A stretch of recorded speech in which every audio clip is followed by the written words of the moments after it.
A train 75 meters long overtook a man who was walking at a rate of 6 kilometers per hour and passed him in 18 seconds.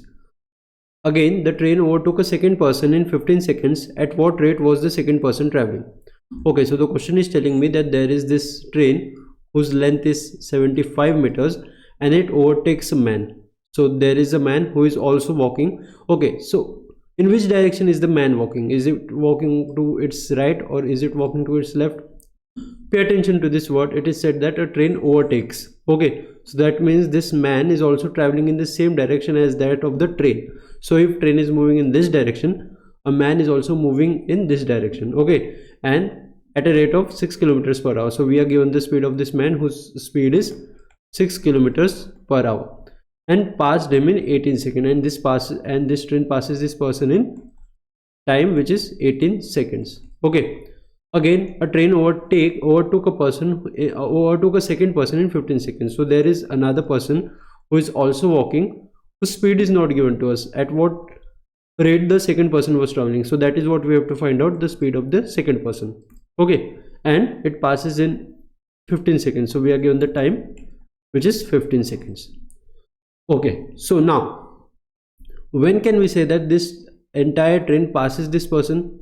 When this part of the train, this entire part of the train completely passes this person, only then we can say that the train is completely overtook a man. So that means this length of the train becomes our distance. All right, this becomes our distance. Now let's first talk about the first case. Okay, let's calculate the relative speed. Now whenever two objects are moving in the same direction, in order to find out the relative speed, we get the difference between the speeds, the difference of the speeds of both the objects. So in here, let's say the speed of this train is st. So we get the difference of the train and this person, which is st minus 6. So we have our relative speed. Now we have speed, we have distance, we know the time. So let's use this formula which says speed is equals to distance upon time. Okay, so speed here is st minus 6 is equals to distance, which is 75, and time, which is 18. Okay, now this 75 by 18, this is in meter per second, but we have to calculate this in kilometers per hour, because all the speeds in the answer that is given to us in kilometers per hour. So let's convert that. We know that this is in meters, so divided by 1000. Now this is in kilometers, and multiplying it by 3600, now it is in hours. Okay, or we can simply say that this is 18 over 5. After simplifying, we get this as 18 by 5. Now 18 cancelled, 5 ones are 5 5s are. So we have our answer st, which is equals to 15 plus 6, which is 21. So we have a speed of the train which is 21 kilometers per hour.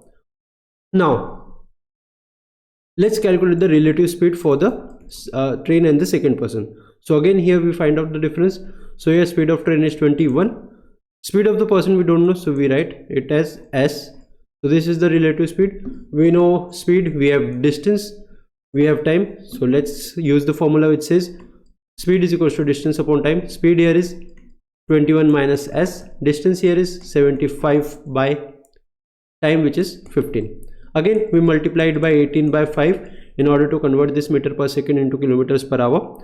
Now 15, okay, so 5 3s are 5 ones are 5, 15, 3 5s are, or 5 5 gets cancelled.